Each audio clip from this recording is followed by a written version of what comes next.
Hey, welcome to another episode of Robert Report. I'm your host, Robert BOBTV Brown. How are you doing this evening? It is 12:07 in the morning, and I'm about to go to sleep. I don't think I can keep going on tonight. I'm tired. I didn't reach nowhere near the goal that I wanted to get, but it's okay. I'm going to continue to press forward.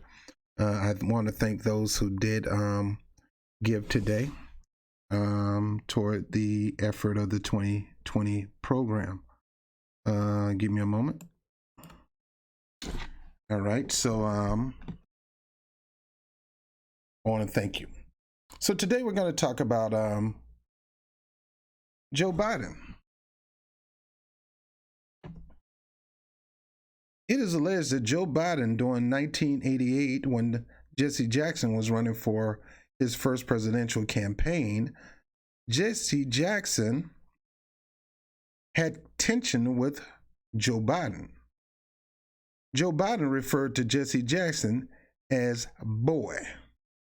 Now, you understand, for a white man to call a black man a boy, that is a problem.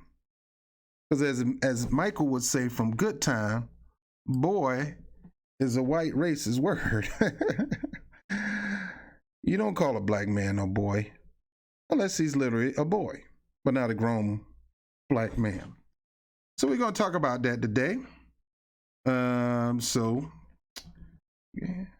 And then I'm going to sleep, bro. It's been a long day today. A lot of stuff on my mind, trying to reach this goal. All right, well, let's get into it.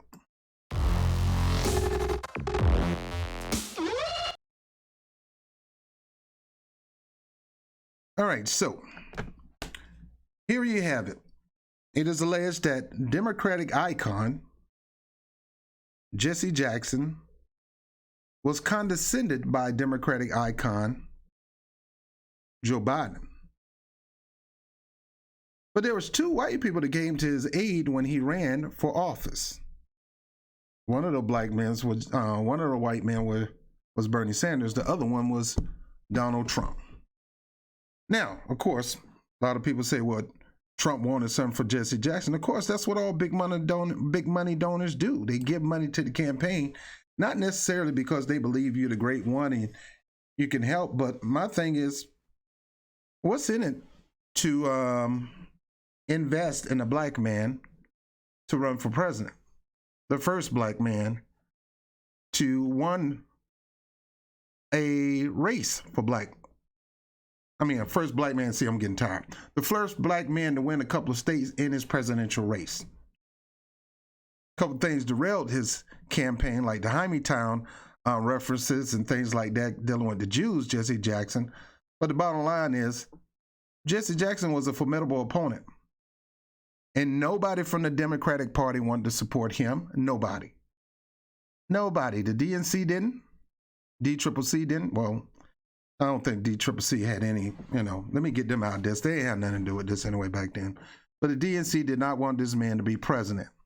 Now, let me come off this and get over here. And we're going to read this article about Jesse Jackson and Joe Biden.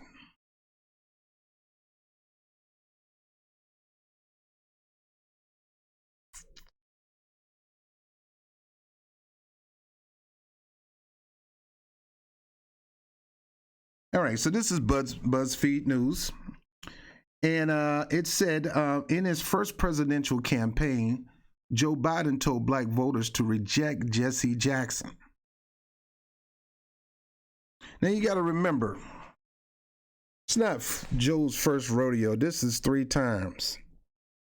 This brother's going to fight hard to try to get this election because he know he don't have another one in him.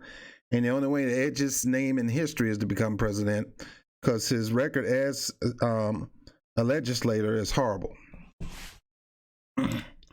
He said, you must reject the voices in this movement who tell black Americans to go at it alone. Joe Biden arrived at the NAACP 1986 convention in Baltimore with the unusual goal to attack Jesse Jackson. Two men, both in their mid-40s, were preparing for run for president. and they were in the middle of a deep and enduring argument about Democratic politics. Biden wanted to build consensus. Jackson wanted to build a movement. Now, people wonder why Jesse Jackson endorsed Bernie Sanders today. Because nothing's changed with Joe Biden. He want to build a consensus. Bernie Sanders want to build a movement. Jackson wanted to build a movement. Now, Jesse Jackson is trying to do a political revolution in his own aspect, and this man want to do, I just want a consensus. Biden's decision to lash out to his left, now forgotten by pretty much everyone but Jackson himself.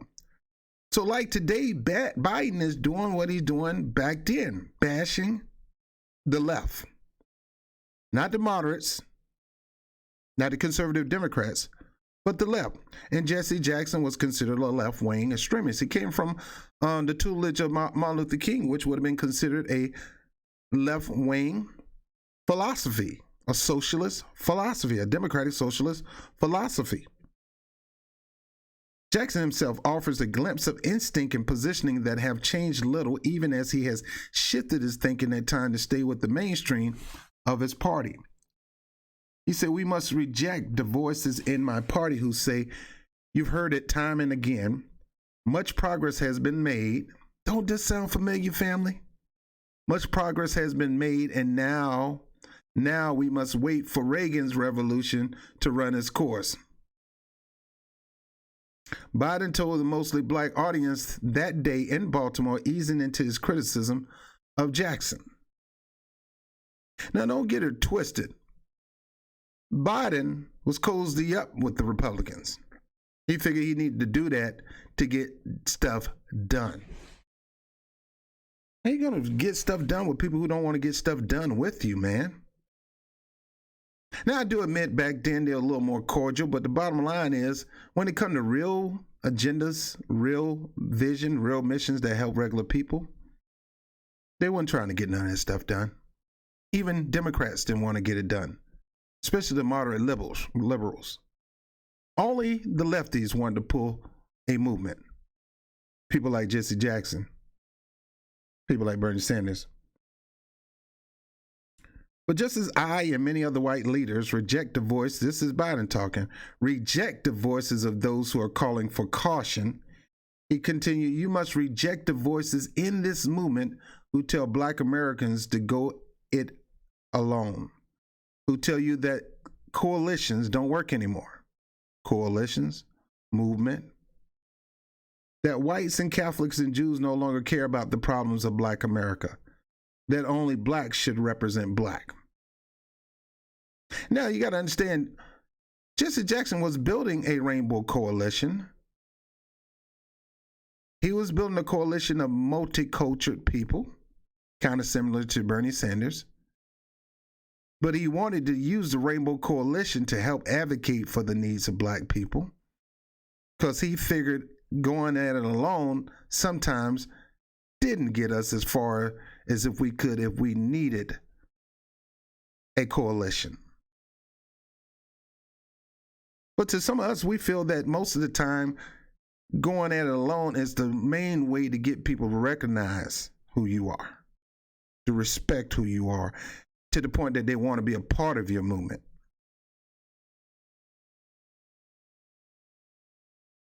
The remark which Biden acknowledged were about Jackson. It caused a stir at that time. They brought an argument into sharp relief. Biden was casting himself then and as now, and as a safe choice who could govern pragmatically. What does this sound like? It sounds like today's Biden. Nothing's changed. I'm not bringing change. I don't have no change you can believe in. I ain't even got hope in change. I ain't got change for $1. I ain't trying to change. I like it the way it is. We don't need a broad movement that's going to make me almost equal as you are. Again, Biden was casting himself then as now as a safe choice who could govern pragmatically. Jackson, the top lieutenant of Martin Luther King Jr., believed the future belongs to an emerging coalition made up of people of color and poor whites. Now, let me break that down. Martin Luther King, when he started this thing, it was all about people, black people. People of color decided to join in. He, unlike the Nation of Islam, decided not to close his doors. He figured that having other people coming in would help him move his agenda. Because now you're not just telling blacks, you got to tell these other people that have joined our movement, our coalition. It worked in certain areas, but it didn't work in certain areas. It worked to get the civil rights legislation passed, but yet sometimes, in some ways, it harmed the black community too, because when we fed off separatism and segregation, while we fed on it and learned how to thrive as a result of it, when we did get our equal rights, we didn't know how to capitalize on that because we were so used to thriving on segregation. And now the segregation is gone. It's not easy to thrive on something we never had before. And that's why it was so hard for and so easy for blacks to neglect the black businesses and just go integrate all businesses. Instead of keeping the black cleaner in the black neighborhood, we took the black cleaner and took it to the white neighborhood so we could seem like we're one in competition with the white. No, white people can come to the black neighborhood and do business with us too. But that's another story. I'm not going to go into it. But Martin Luther King did fight for, he fought for all people. But he didn't neglect the fact that he wasn't fighting for his black people too. Now, Biden in the 1988 campaign is now a footnote. Jackson would help shape the party. Biden unsuccessfully ran again in 2008. So every 10 years, right, Biden? Mm-hmm. He ran again in 2008 and ended up serving 2 terms as vice president under Barack Obama, the nation's first black president. Half black, half white. Nobody want to talk about that side of Obama. Nobody ever want to mention about the side of Obama that's white. Nobody want to mention the fact that Obama never grew up as a black kid in a black neighborhood, that he grew up in under his white parents' leadership and his white grandparents. He didn't even spend too much time with his blacker than black, father. He grew up as that kid that was adopted into the white home. That kid don't go through as much pressure as a kid down the street who grew up in the black neighborhood, born and raised in the black neighborhood, and have to deal with the environment of the black neighborhood. He never went through that. Who family had a nest egg to leave him. Yeah, his grandmother and grandfather owned land in Kansas or Kentucky, one of those places. His mom was highly educated. I can go on and on. Why are you saying that? Because I hate when people say, just always stick that first black president on there. He may have been the first black president, but he wasn't the first. He was the first black president that didn't have black issues on the forefront. So he's no different from white presidents who had no black issues in the forefront. He was one of them. Just a different skin color. Now, Biden is running for president third time 2020 race. Several candidates of color, women, and openly gay millennial, among others, staking claim to the future. His opponent said he is not progressive enough to represent. Jackson is watching. Joe has 2 things going for him. The polls say he can't beat Trump, and to this day he can't. The polls are saying that. He's worked with Barack, and he's saying that he wants to restore us to that day. He wants to get us back to normalcy. The reason a lot of people voted for Trump is because they don't want to go back to those days. Those days were great for us image-wise for black people. But when it come to concrete and on paper, it wasn't all that hot for black people. Barack Obama did everything for everybody but black people. Well, the challenge is that people are looking forward to a new day and aren't necessarily looking to the old days. Jackson told BuzzFeed News while attending Democratic National Committee events in Atlanta that also drew Biden and other 2020 candidates. Now I want you to hear what Jesse Jackson said. Well, the challenge is, this is Jesse Jackson, that people are looking forward to a new day. It's a new day. Yes, it is. And they aren't looking necessary to the old days. See, Biden want to take you back to the Barack Obama days, back to the Barack Obama coalition. He think he can relive that coolness on the surface and in the cameras of Obama. He think he can bring that in his administration, not knowing that either way, behind the scenes, is going to be a lot of blood, sweat, tormenting, you name it. More war, more horrible domestic policies, more horrible foreign policies. We asked if he thought that Biden had the right message. He wondered aloud how a message of restoring the Obama years might echo with the new generation of voters. You have to look forward, he said. You have to look forward. So, in this particular article, it said, look, I'm trying to let Biden know that the new generation don't want to hear about the past. You got to press forward. And in this vision of Sanders is pressing something forward. You trying to go back to the same old, bro. Young people ain't buying that. Jackson added that he fundamentally disagrees with Biden's approach, likening it to how centrist Democrats believe pulling the party more to the right was the key to overcoming Republicans. Remember that? Remember Chuck? Chuck Schumer talking about for every Democrat that leaves the party, and there was 13 million of them, oh, we'll pick up a suburban Republican here and there, and everywhere.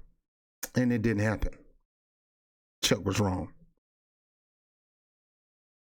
Ed Jackson nodded when asked if he remembered how Biden treated him ahead of 1988. He said, yes, I do, he replied softly. The Rainbow Coalition founder has grown into an elder statesperson role in the party and remains influential sometimes for sentimental reasons. His 1988 campaign has been pegged as a gateway to organized Democratic politics for Senator Bernie Sanders, at the time the socialist mayor of Burlington, Vermont, and now one of Biden's top competitors for the 2020 nomination. Candidates were also eager to show their admiration for Jackson during the last week DNC gathering. On Instagram, Beto O'Rourke, whose father chaired Jackson's Texas campaign, posted two photos, one of himself as a preteen with Jackson in 1984, and another of him shaking hands with Jackson in Atlanta.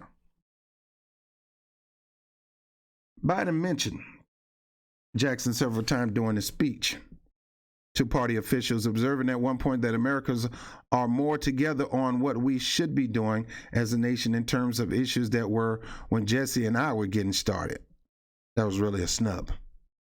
Biden campaign declined a request to interview the former vice president for this story and did not offer further comments on the record. But there are signs that Biden has made efforts to mend their relationship.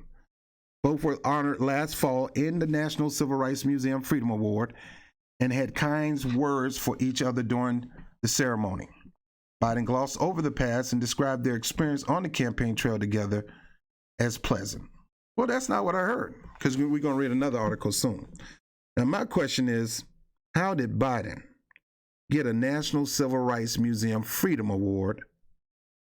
How?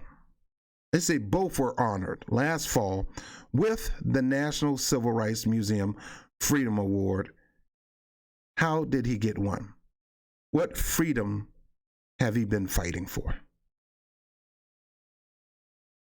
All right, so we're going to go to another article. Give me a moment. These little pictures of these two. You see the face of Jesse Jackson? It's like, man, I don't like you, man. I remember what you called me when I was younger. Well, what did he call him when he was younger? Look at this article. As Joe Biden continues to fend off criticism for his remarks about working with segregationists, an old news story is resurfacing, bringing attention to the ex-Veep once referred to Jesse Jackson as that boy. Journalist Walker Bregman unearthed an old news article from 1980s in which Biden used the term while speaking about Jackson as a news conference. From the article, Senator Joseph R. Biden Jr., Delaware, while praising Democratic presidential candidate Jesse L. Jackson, used the word boy to refer to him. And Senator Gary Hart during an informal news conference here late Friday night. Jackson is one of the brightest guys around, Biden said, in remarks made after the speech. That boy ain't no dummy. Just like Gary Hart, that boy ain't no dummy either. Now, look, you can weigh this and say that he just used the term as, a little streetish, like that's my boy. Then let me tell you something, that boy ain't no fool. But to be calling a man a boy, a grown black man, same age as you, a boy, is not good. Number two, I'm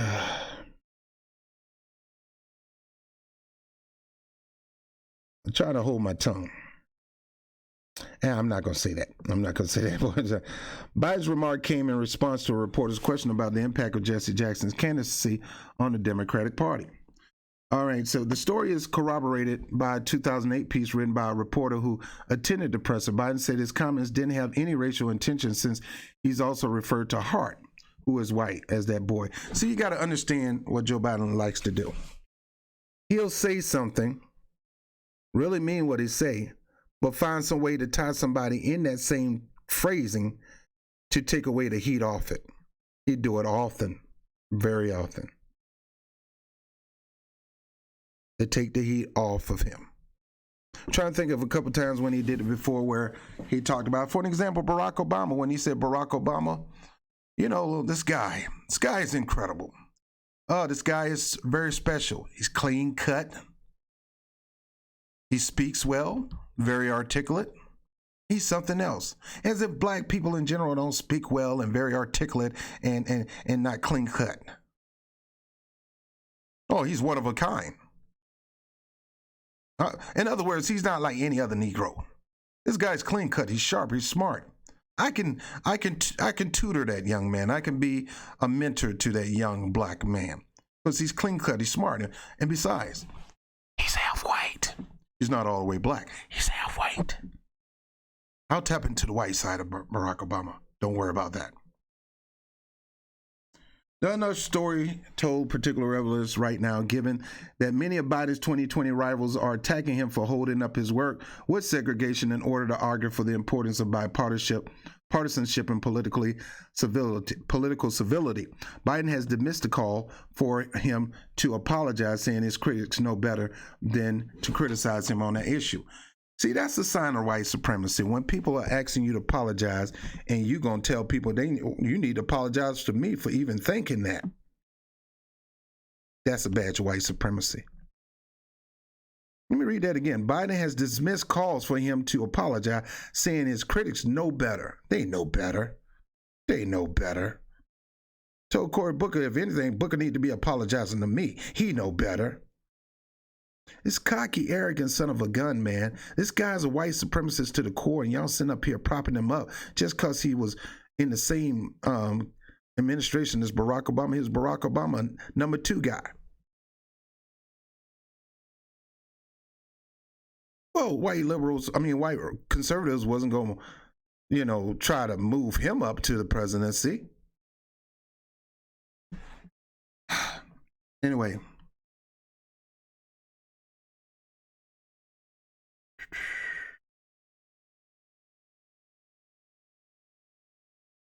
So there you have it, man.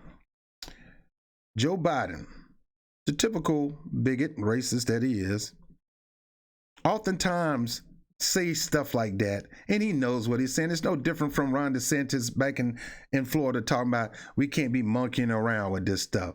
That boy ain't no dummy. That boy ain't no dummy. Oh, I think I said boy. I better tie Dukakis in here so I don't seem like I'm being racist. The other boy, Dukakis, ain't no dummy either. Simple, easy correction. But we know what you meant, Joe Biden. That boy. How you gonna call that boy? He's the same age as you. Well, almost. Oh, Barack Obama, he's clean cut. That guy is something special. He's clean cut. He smells good.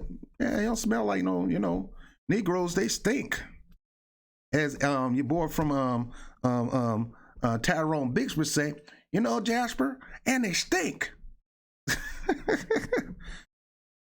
Wide nose breathing the white man's air.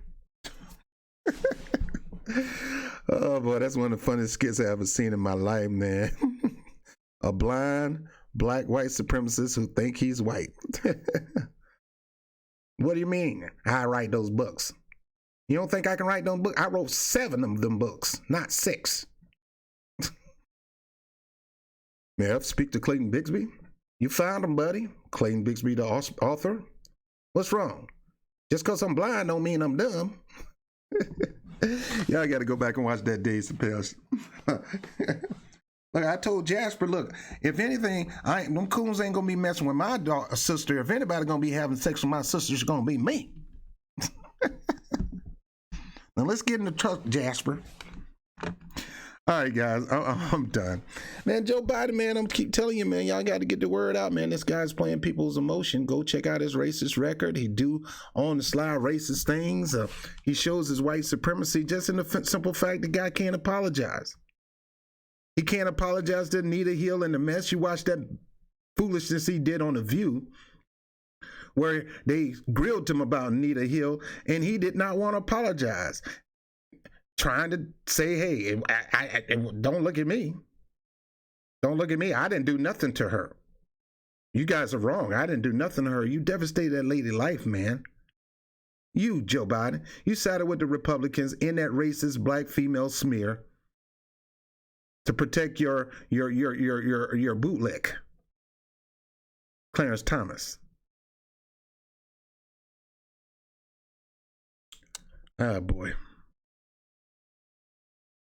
See, guys, white supremacists, and some people just don't see it. You just don't see it. Maybe most people just need to take a crash course in how to recognize a white supremacist, because you know these white supremacists have gotten crafty in disguising themselves. The very person that you walking with and working with hand by hand or in battle with could be a white supremacist. And there's no school to recognize or no class to recognize a white supremacist. That's one thing I can tell you is the white supremacists, they don't apologize for nothing. If anything, you need to apologize to me. If you ever get somebody that lives their life like that, that guy's a white supremacist. Because we all make mistakes. And we all should apologize. I ain't apologizing for nothing. They need to apologize for me. That's a white supremacist thing. But what if a black person do that? Then that's a person that's got bipolar, and he's in his era, his superiority complex.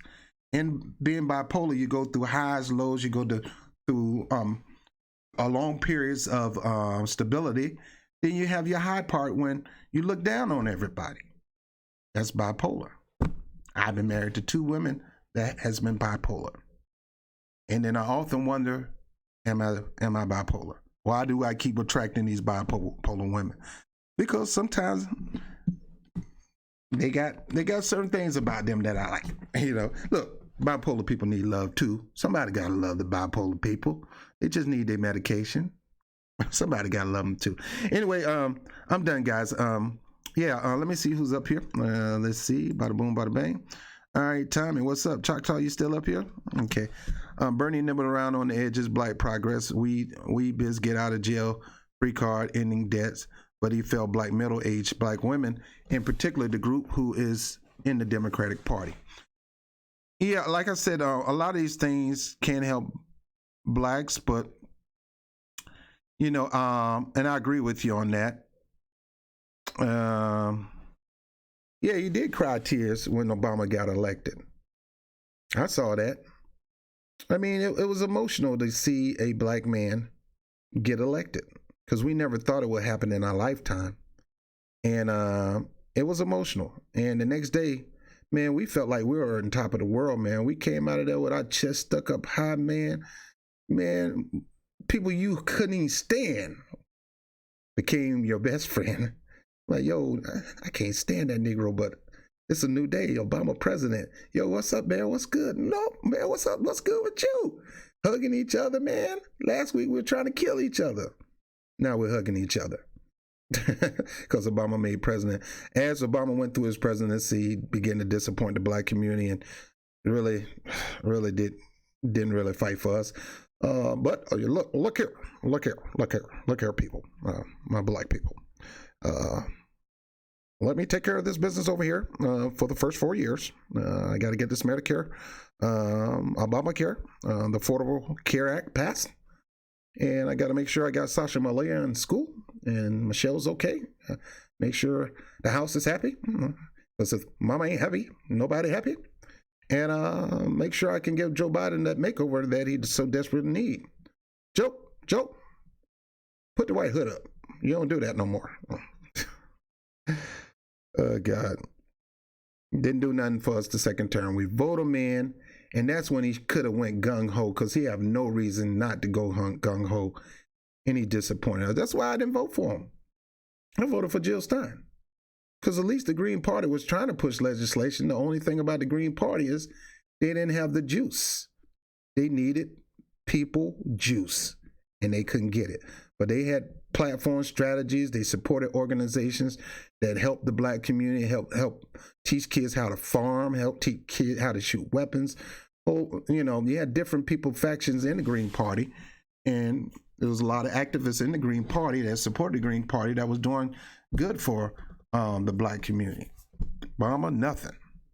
Look here, don't you ever say that me, being a black man in America, no, bro, you have black, half white. Let's be correct. You can also turn around and say me being a white man in America, because you have black, half white.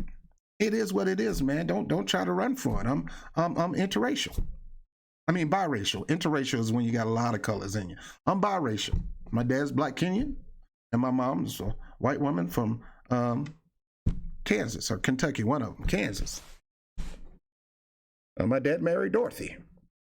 You know. My dad treated my mom like she was Toto and left us, abandoned us. So, all right, so I'm done on this one. Yeah, Joe Biden, you don't call no black man no boy. I mean, come on, my white brothers and sisters, my friends, don't be playing around, experimenting like that. Because even though that's your boy, you may feel comfortable calling them boy. Don't you ever think you can feel comfortable calling a black man a boy. Because that can cause all kind of tension, especially on a bad day. And the same thing with white women that's married to black men. Don't you dare think just because you're married to him, you can call him a boy. There's a root in us that word is not good for us. Don't you ever call us a boy, and don't you ever call us the N-word. You can't be that familiar. I don't care how many times we lay up and sleep in the same bed and been married and eating together. You don't have the comfortability to call me the N-word or call me a boy. And we've been married for 25 years.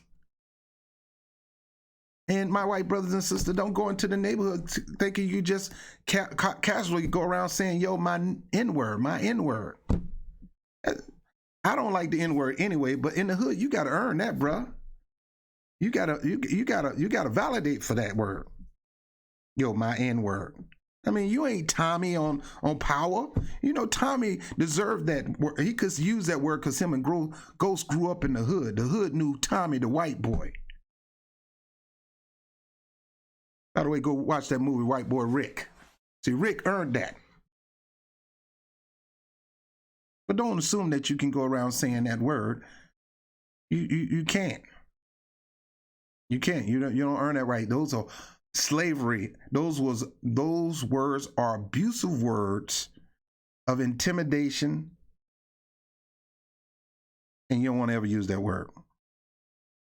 So chill on the boy, chill on my Negro. You know. Don't say my African American because that sounds possessive. My African American. Just say, yo, this is my homeboy.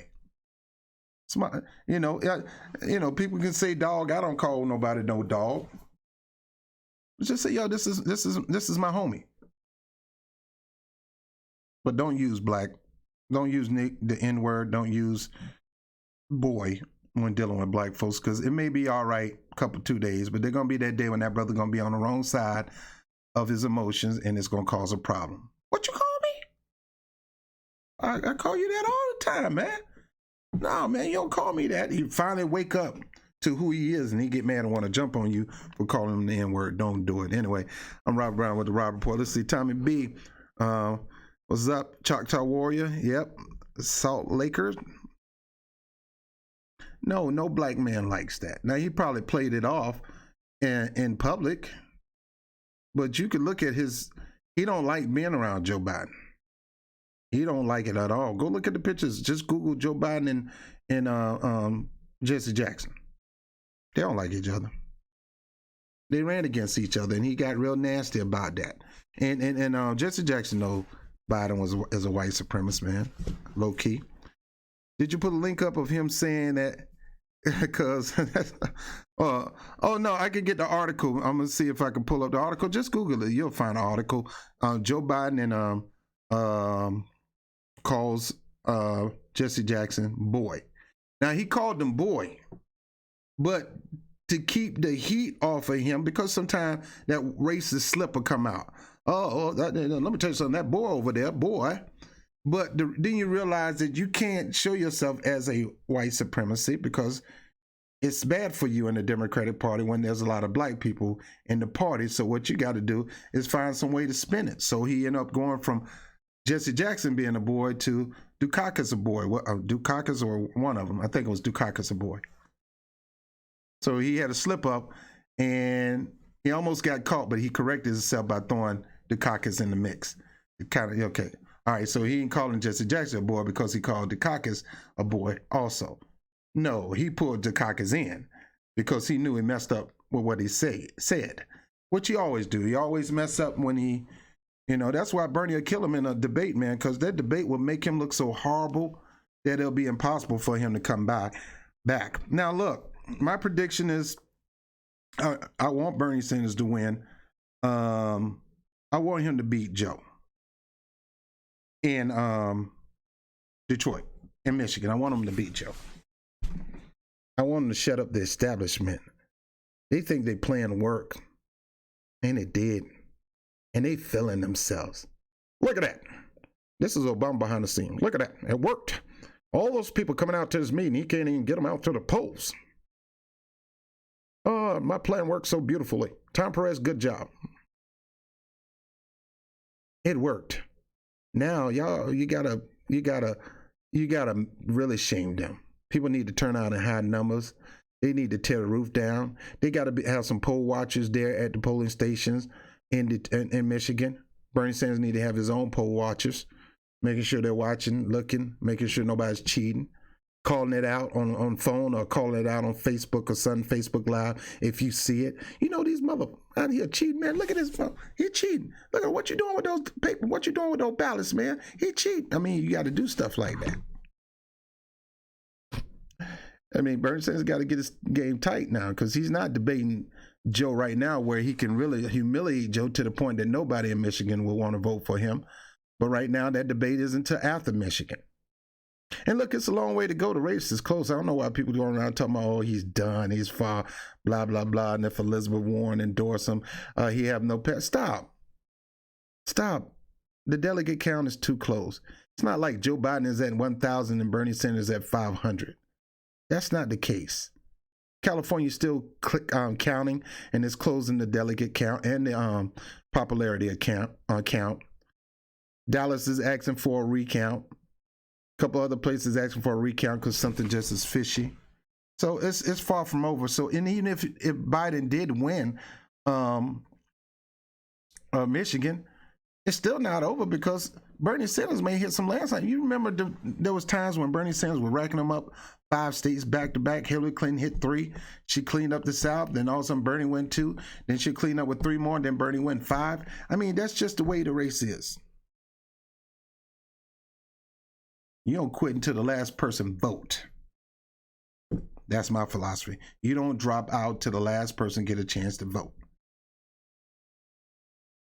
Give them a chance to vote. All right, I'm done. Joe Biden is a dog-faced pony soldier. Yeah, I remember that. You'll lie. Anybody went to a caucus? You're a lie. You're a dog-faced pony show. Pony soldier. Oh, that guy. All right, guys, I'm gonna holler at you later. It's late, and I got some stuff to do. I'll talk to you later. Like, subscribe, share, hit the notification bell. Make sure it's always on, and to contribute to the 2020 campaign. One $20 donation to this campaign will help us achieve our equipment goal for the primaries next month. Hopefully, you can be the one to donate through the paypal.me/BobTV NYC, all caps. We'll really appreciate your support. All right, I'll holler at you later. Peace.